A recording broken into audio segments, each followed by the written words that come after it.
Hello बच्चों, मेरा नाम सुधांशु शेखर है और मैं हूं आपका केमिस्ट्री फैकल्टी। आज हम लोग सबसे पहला चैप्टर क्लास 10th का डिस्कस करने वाले हैं, that is chemical reaction and equation. One of the most important chapter. Class 10th के पॉइंट ऑफ व्यू से तो इंपॉर्टेंट है ही है, साथ में क्लास 11th एंड 12th में भी इनके कंसेप्ट आप यूज करेंगे।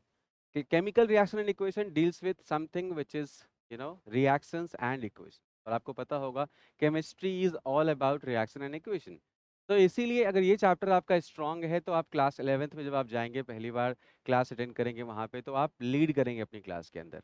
और जेनेडो is committed for something which is better than what other are delivering, right. तो हम लोग कुछ एक्स्ट्रा पढ़ाएंगे आपको ताकि आप फ्यूचर में भी इन चीज़ों को इक्वली अपने यूज में ला सकें, अपने सब्जेक्ट मैटर में इसको इंक्लूड कर सकें। It's not only about class 10th, obviously our dream is to crack a good exam like IIT, JEE, NEET, है ना। तो इन चीज़ों को क्रैक करने के लिए ऑब्वियसली आपको क्लास 11th एंड 12th में बहुत मेहनत करना पड़ता है, लेकिन अगर यहाँ पे थोड़ा सा एडवांस पढ़ लेंगे तो वहाँ पे हमारा मेहनत थोड़ा सा कम हो जाएगा, तो हम प्रैक्टिस ज़्यादा कर पाएंगे और वही मैटर भी करता है, प्रैक्टिस इज मस्ट। चलिए, तो केमिकल रिएक्शन इक्वेशन में हम जो पढ़ाने वाले हैं उसके लिए हम सबसे पहले बात करेंगे कि हम क्या क्या कंटेंट लेंगे इस चैप्टर के अंदर, राइट।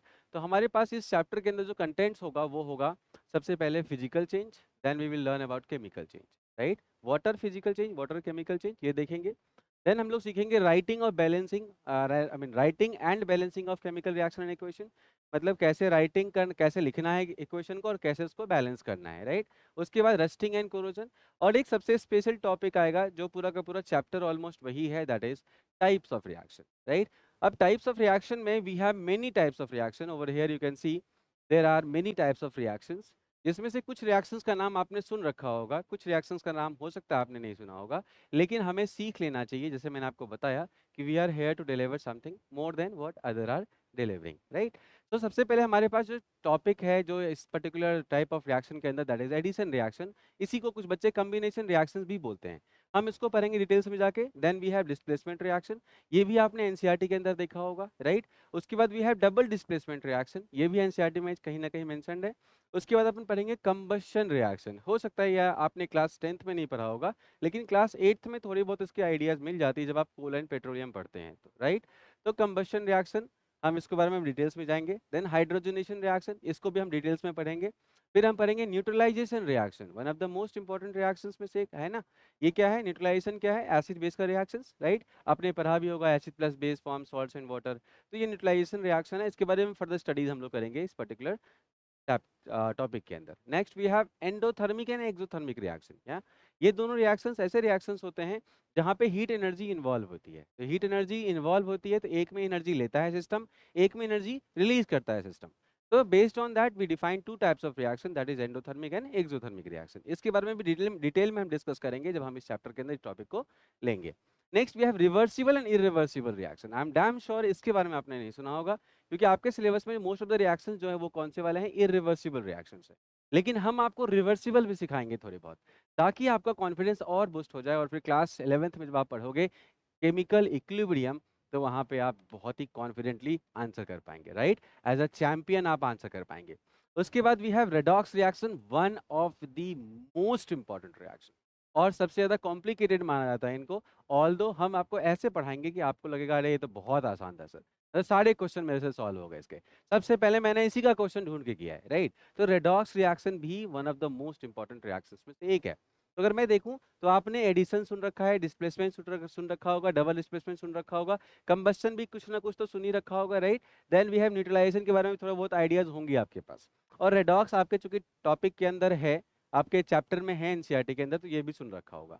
बाकी जो रिएक्शंस आपने नहीं सुन रखे हैं उनको भी हम यहाँ पे डिटेल्स में डिस्कस करेंगे, और जो आपने सुन रखे हैं उनके पीछे भी डिटेल्स क्या है वो भी मैं आपको बताऊंगा इस चैप्टर के अंदर।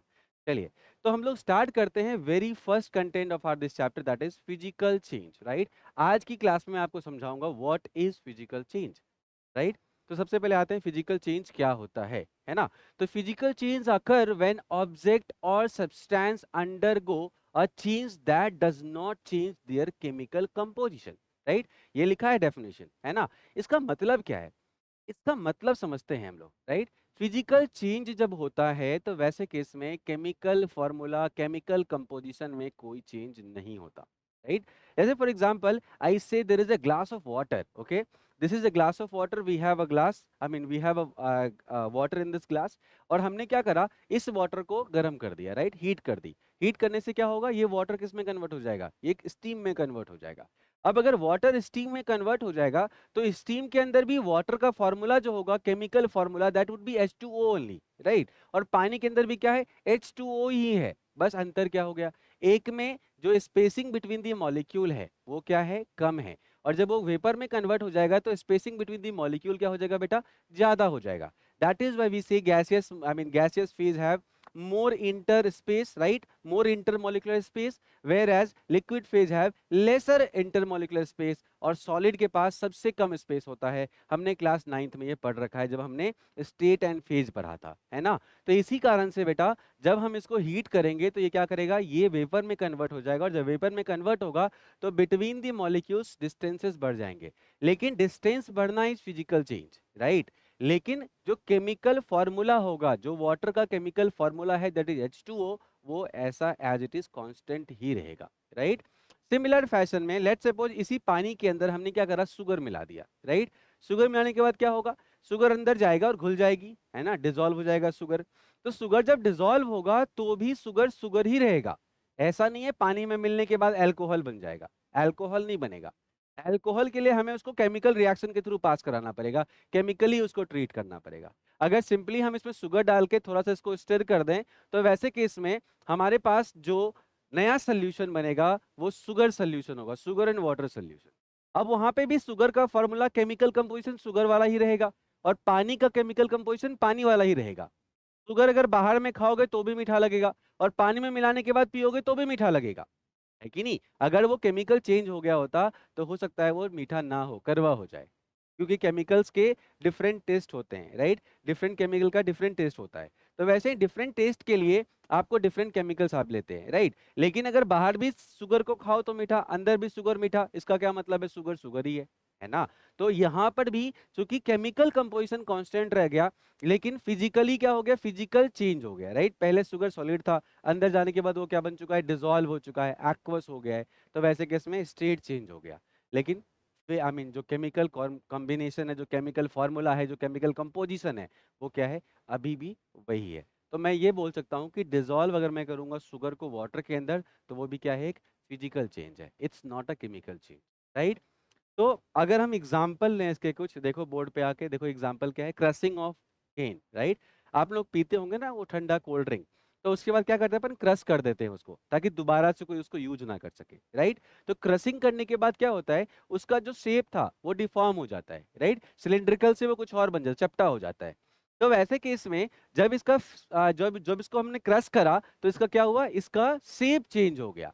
लेकिन अगर ये स्टील से बना हुआ केन है तो बाद में भी स्टील का ही केन होगा, क्रश करने के बाद ये गोल्ड नहीं हो जाएगा। अगर मान लो गोल्ड हो गया होता तो हम क्या करते, हम तो बस कोका कोला दिन भर खरीदते रहते, खरीदो पियो और क्रश करो गोल्ड ले लो, पियो क्रश करो गोल्ड ले लो, अपन दिन भर क्रश करते रहते, अपन दिन भर ढूंढते रहते कहीं खाली केन तो नहीं रखा हुआ है, खाली केन लाया घर और दिन भर क्रश कर रहे हैं, गोल्ड बना रहे हैं। लेकिन ऐसा तो होता नहीं है, क्रश करने के बाद भी वो क्या रहेगा, वो स्टील ही रहेगा, right. Okay, next example we have melting of ice, right. Melting of ice में जब आप आइस के फेज में थे तो भी क्या था बेटा, जब आप आइस के फेज में थे तो भी आप वाटर का फॉर्मूला H2O ही था, और जब आप लिक्विड फेज में आए मेल्ट करने के बाद तो भी वाटर का फॉर्मूला क्या है, H2O ही है। तो यहाँ भी H2O ही फॉर्मूला था और यहाँ भी H2O ही फॉर्मूला था, राइट। मतलब समझ में आ गया, केमिकल कंपोजिशन में कोई चेंज नहीं है, लेकिन फिजिकल चेंज हो गया है, राइट। मतलब पहले वो सॉलिड फेज में था, अब वो लिक्विड फेज में हो गया है। पहले डिस्टेंसिंग जो थी बिटवीन दी वाटर मॉलिक्यूल वो कंपैरेटिवली कम थी, लेकिन अब क्या हो चुकी है, ज्यादा हो चुकी है। That is why we say it as liquid phase, right. तो वैसे केस में अपन बोल सकते हैं कि H2O का फॉर्मूला सेम है, कंपोजिशन सेम है, बस फेज में चेंज हो गया है या स्टेट में चेंज हो गया है। That is why we say it as physical change, right. Next वह है बॉइलिंग ऑफ वाटर, मैंने अभी जस्ट बताया था वेपर बनने के बाद भी ये क्या रहेगा बेटा, कंपोजिशन H2O का ही रहेगा, और अंदर पैन में भी क्या होगा, ये H2O ही रहेगा। तो दोनों केस में केमिकल कंपोजिशन सेम है, बस क्या हो गया है, बस स्पेसिंग बिटवीन दी मॉलिक्यूल बढ़ चुकी है। That is why we say it as physical change, right. Next we have breaking of glass. अगर मैं ग्लास को यहाँ पे एक पत्थर से तोड़ दूं तो तोड़ने के बाद ग्लास जो है वो आयरन नहीं बन जाएगा, वो ग्लास ग्लास ही रहेगा, राइट। ग्लास आयरन नहीं बनेगा बेटा, ग्लास ग्लास ही रहेगा, है कि नहीं। बस वो क्या हो चुका है, वो डिफॉर्म हो चुका है। तो डिफॉर्म होने के बाद केमिकल फॉर्मूला बिल्कुल चेंज नहीं होगा, बस क्या होगा, उसका फिजिकल स्टेट भी चेंज नहीं होगा। यहाँ तो सॉलिड से सॉलिड ही रहेगा, बस वो डिफॉर्म्ड स्टेट में रहेगा, राइट। तो it is also a kind of physical change. Then we have dissolving of sugar in water, right ना, आई मीन जस्ट मैंने बोला है ना, जस्ट बिफोर आई सेड कि ये वन ऑफ द एग्जांपल क्या है बेटा, फिजिकल चेंज का है। यहाँ पे शुगर जब अपन डाल रहे थे तो भी इसका फॉर्मूला क्या था, फॉर्मूला था C12H22O11, this is the formula of chemical formula of sugar, right. और जब पानी में डिसॉल्व हो गया तो भी क्या है इसका फॉर्मूला, C12H22O11। ये भी मीठा था, ये भी स्वीट है, राइट, खाने में स्वीट लगेगा। और ये भी क्या होगा बेटा, ये भी पानी में मिलने के बाद भी ये स्वीट ही है, मतलब there is no taste change, right. It is all about physical, it is all about physical change, right. यहाँ पर अंदर जाने के बाद क्या हुआ है, क्या हो गया है, अंदर जाने के बाद ये एक्वस बन चुका है। एक्वस का मतलब डिसॉल्व हो चुका है, एक्वस मतलब पानी बेटा, एक्वा मतलब पानी, एक्वस का मतलब वो चीजें डिसॉल्व हो गई, right. Not only this example, अगर मान लो हम वाटर में नमक भी डालते, अगर हम वाटर में नमक भी डालते तो क्या होता, नमक भी अंदर जाके डिसॉल्व हो जाता, तो अपन क्या बोलते, ये भी क्या है, ये भी एक फिजिकल चेंज है, राइट। ये केमिकल चेंज नहीं है, नमक अंदर जाने के बाद भी नमक ही रहेगा, NaCl का फॉर्मूला NaCl ही रहेगा, right. Next example we have that is chopping of wood. Obviously अगर वुड को कट करेंगे तो उससे वुड से वो गोल्ड नहीं बन जाएगा या वुड से आयरन नहीं बन जाएगा, वुड तो वुड ही रहेगा, राइट। बस क्या हो गया, शेप डिफॉर्म हो गया, तो we say it as physical change. Similarly mixing of green and red marbles, अगर ग्रीन और रेड मार्बल्स को अपन मिक्स कर दें तो भी वो एक फिजिकल चेंज ही है। मार्बल का केमिकल फॉर्मूला मार्बल ही रहेगा, जो मार्बल का केमिकल फॉर्मूला है वो रिमेन कांस्टेंट रहेगा, जो भी कंपोजिशन उसके अंदर वो रिमेन कांस्टेंट रहेंगी। बस क्या होगा, ये आपस में due to some binding force आपस में ये अटैच हो जाएंगे, that's it, nothing more than that, only ये बाइंडिंग फोर्स के कारण अटैच हो जाएंगे। तो these are all physical change. अब क्या है प्रॉपर्टी फिजिकल चेंज की, तो फिजिकल चेंज की प्रॉपर्टी है बेटा, no new substance are form, right, कोई नया सब्सटेंस फॉर्म नहीं होगा। बस क्या होगा उसका, या तो स्टेट चेंज हो जाएगा या फिर वो बॉडी डिफॉर्म हो जाएगी, राइट। उसके बाद बोलता है कैन बी जनरली रिवर्स्ड, मतलब हम इस प्रोसेस को उल्टा भी कर सकते हैं बिल्कुल। जैसे केन को हमने डिफॉर्म कर दिया, फिर से केन को वापस कर लो, वैसा ही जैसे आइस क्यूब को हमने मेल्ट कर दिया और फिर से क्या करो बताओ, फिर से उसको आइस बना लो, प्रोसेस रिवर्स कर लो। बॉइलिंग ऑफ वाटर है, वाटर को बॉइल कर दिया, स्टीम बन गया, कंडेंस कर दो, वाटर बन जाएगा। सो वी कैन से कि this process can be reversed. Next, no change in weight during the physical change, during the physical change कोई वेट में चेंज नहीं होगा। जो पहले स्केन का वेट था वही बाद में भी रहेगा, जो आइस को मेल्ट करने के बाद मास आया वही आइस के टाइम पे भी मास होगा, बॉयल करने के बाद जो स्टीम का मास होगा वही वाटर का भी मास होगा। ब्रेक करने के बाद ग्लास के टुकड़े को चुन लो और जो ब्रेक करके बचा हुआ है उसको वेट करो, और जब पूरी ग्लास बनी हुई थी तब उसको वेट करो, दोनों का मास क्या आएगा, सेम ही आएगा। स्टार्टिंग में शुगर अलग वाटर अलग करके मेजर करके मास मेजर कर लो, और उसके बाद जब मिक्स करने के बाद मास मेजर कर लो, आपको मास सिमिलर मिलेगा। चॉपिंग ऑफ वुड में आप वुड को कट करके मास मेजर कर लो और बिना कट किए मास मेजर करो, मास सिमिलर मिलेगा, राइट। तो वैसे केस में यहाँ पे मास में कोई चेंज नहीं आएगा बेटा, राइट। तो मास में भी कोई चेंज नहीं आया। These are the three physical properties of क्या, these are the three properties of क्या, physical changes. Now we come to some examples, right. जैसे एग्जांपल मैंने वहां दिखाया वैसे ही यहाँ पे भी लिखा हुआ है, जैसे कंडेंसेशन ऑफ वाटर वेपर मैंने ऑलरेडी एक्सप्लेन कर रखा है। Formation of solution of soluble salt, soluble substances in water, sugar का पानी में घुलाना, राइट, या नमक का पानी में घुलाना, ये सब क्या है, ये सब फिजिकल चेंजेस हैं। Next, crystallisation of salt from this solution, अगर कोई चीज क्रिस्टलाइज हो चुका है उसको फिर से क्या करना, सॉरी, कोई क्रिस्टल अगर अंदर में जाके डिसॉल्व हो चुका है, अगर उसको फिर से हम क्या बनाना चाहें, क्रिस्टल बनाना चाहें, क्योंकि प्रोसेस तो रिवर्स है, तो रिवर्स करने के बाद भी क्या है, वो फिजिकल चेंज ही है, राइट। अगर आपने पहले घुला दिया, सोल्यूशन बन गया, सोल्यूशन को फिर से आप क्या करना चाह रहे हो, सेपरेट करना चाह रहे हो, मतलब उस सॉल्ट को फिर से आप क्रिस्टलाइज करना चाह रहे हो। तो वैसे केस में चूंकि प्रोसेस आप रिवर्स कर रहे हो, तो जो रिवर्स होगा वो भी क्या है, फिजिकल चेंज ही है, वहां भी कोई केमिकल कंपोजिशन चेंज नहीं होगा। Similarly beating of metal into thin sheets और drawing of metal into wires, आपने देखा होगा beating of metal into thin sheets is nothing but the property of metal which is known as malleability, right. और आपको पता होगा कुछ metals बहुत ज्यादा मेलिएबल होते हैं, जैसे कि गोल्ड है, राइट, जैसे कि सिल्वर है। सिल्वर तो इतना मेलिएबल होता है कि अपन उसको मिठाई के ऊपर खाते हैं, देखा होगा अपने चांदी का वर्क लगाते हैं, राइट, सिल्वर वर्क लगाते हैं। वो सिल्वर वर्क क्या है, नथिंग बट वो बहुत ही थिन शीट है सिल्वर का, वो झूठ नहीं बोलती है चांदी है, चांदी ही होता है, बट बहुत ही थीन सीट होता है, उसको हम लोग बोलते हैं चांदी की पानी या फिर सिल्वर वर्क, राइट। तो वैसे केस में हम देख सकते हैं बहुत ही थिन सीट में हम उसको ड्रॉ कर सकते हैं। जैसे अपन घर में खाना पैक करते हैं ना एल्युमिनियम के फॉयल में, तो वो क्या एल्युमिनियम ही तो है, बस चूंकि एल्युमिनियम है high ductility, so we have foils, और फिर उसमें हम रोटी पैक करके टिफिन के तौर पे घर में लाते हैं, राइट। तो वैसे केस में अपन यहाँ पर जो इसको थिन सीट में ड्रॉ कर रहे हैं, तो सीट में ड्रॉ करने के बाद ऐसा नहीं होगा एल्युमिनियम कुछ और बन जाएगा, एल्युमिनियम एल्युमिनियम ही रहेगा, बस सीट्स पतले हो जाएंगे उसके। सिमिलरली सिल्वर वर्क बनाने के बाद वो सिल्वर ही रहेगा, ऐसा नहीं कुछ और बन जाएगा, लेकिन वो पतले लेयर्स में आ गया तो हम उसको कंज्यूम भी कर सकते हैं, right.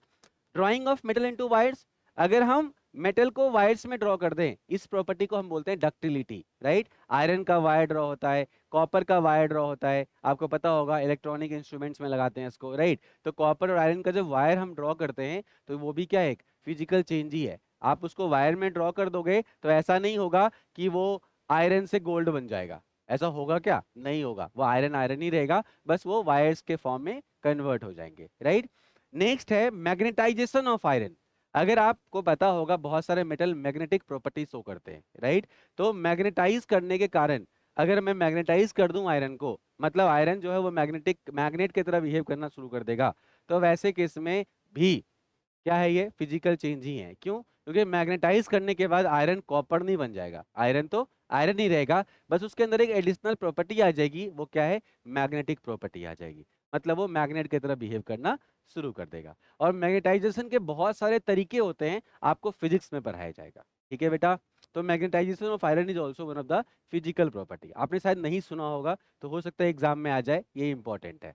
Next we have sublimation, right. Sublimation क्या होता है, जब सीधा सॉलिड से कोई चीज गैस में कन्वर्ट हो जाता है, राइट। आपने सुना भी होगा सॉलिड कार्बन डाइऑक्साइड को हम सीधा गैस में कन्वर्ट कर सकते हैं। कहाँ यूज करते हैं इसको, इसको यूज करते हैं हम लोग शॉपिंग कॉम्प्लेक्स में, आपने देखा होगा जहाँ पे सब्जियां रखी होती हैं, एक धुआं धुआं सा निकलता रहता है, वो क्या है, सॉलिड कार्बन डाइऑक्साइड सब्लिमेट हो रहा होता है, इस कारण से वहाँ पे कूलिंग इफेक्ट आता है। अगर हम सिंपल कूलिंग कर देंगे तो वहाँ पानी पानी जम जाएगा और सारी सब्जियां खराब हो जाएंगी, सारे फ्रूट्स खराब हो जाएंगे, सारे आइसक्रीम खराब हो जाएंगे। तो that is why we use solid carbon dioxide, जहाँ पे लिक्विड नहीं बनता, सीधा सॉलिड टू गैस, और इस कारण से सारे सामान जो होते हैं यार, जो भी फ्रूट्स हैं, जो भी सब्जियां हैं, जो भी आपके पास आइसक्रीम है वहाँ रखी हुई, वो सब प्रिजर्व होती है, राइट। आयोडीन भी सब्लिमेट होता है, आपको पता होगा, it is a sublimating kind of substance जो सब्लिमेट करता है। सिमिलरली अमोनियम क्लोराइड, वो भी क्या करता है, सब्लिमेट करता है, क्लास 9th में आपने पढ़ा होगा। इवन नेप्थलीन बॉल, वो भी क्या करता है बेटा, सब्लिमेट करता है, डायरेक्टली सॉलिड से गैसेस स्टेट में कन्वर्ट हो जाता है। So that is why we say again sublimation is a kind of physical property, right? और फिजिकल चेंज। अब सब्लिमेशन में हुआ क्या, तो कार्बन डाइऑक्साइड ही था, पहले वो सॉलिड में था, बाद में वो गैस में कन्वर्ट हो गया। अगर वो सॉलिड में था तो भी फॉर्मूला CO2 ही था, गैस में कन्वर्ट हुआ तो भी फॉर्मूला CO2 ही है। जैसे आयोडीन को हमने सॉलिड से गैस में कन्वर्ट किया, तो आयोडीन सॉलिड था तो भी I2 फॉर्मूला था, आयोडीन गैस बना तो भी फॉर्मूला क्या है, I2 ही है, मतलब केमिकल फॉर्मूला क्या है, सेम ही है, केमिकल कंपोजिशन क्या है, सेम ही है बेटा, राइट। तो ये भी अपना बोल सकते हैं काइंड ऑफ क्या है, फिजिकल चेंज है। नेक्स्ट है melting of ice and evaporation of water, मैंने ऑलरेडी एक्सप्लेन कर रखा है। दोनों केसेस में बस क्या होता है, इंटर स्पेसिंग चेंज होती है, आइदर बढ़ जाती है और घट जाती है। अगर आप फ्रीज करोगे तो इंटरस्पेसिंग घट जाएगी, अगर आप इवेपोरेट करोगे तो इंटरस्पेसिंग बढ़ जाएगी, मेल्ट करोगे तो इंटरस्पेसिंग बढ़ जाएगी between the molecule of water. Molecule of water, water मतलब वाटर, वाटर का जो कंपोजिशन है वो फिक्स है, चाहे वो आइस हो, वाटर हो, या नहीं तो स्टीम हो, राइट। तो हर केस में सिमिलर कंपोजिशन शो करता है, दैट इज H2O। तो these are all physical changes, right. I hope आपको यहाँ तक बिल्कुल समझ में आया होगा what is physical change. Now we will proceed for chemical change, but आज के लिए इतना ही। और आपको जैसा मैंने बताया बहुत कुछ है इस चैप्टर के अंदर पढ़ने के लिए, तो मैं आपको एक एक चीज़ बड़े डेप्थ में जाके पढ़ाऊंगा और एक एक चीज़ क्लियर करूंगा। प्रीवियस ईयर के ओलंपियाड, NTSC जितने भी क्वेश्चंस आए हैं 10th के बोर्ड के या फिर 10th के लेवल सिलेबस के लेवल पे, जो भी क्वेश्चंस आए हैं, इवन जितने तरह के ओलंपियाड होते हैं, सारे क्वेश्चंस मैं क्लास के अंदर कराऊंगा, ठीक है। तब तक के लिए बच्चों अपना ध्यान रखना, stay home, stay safe, bye.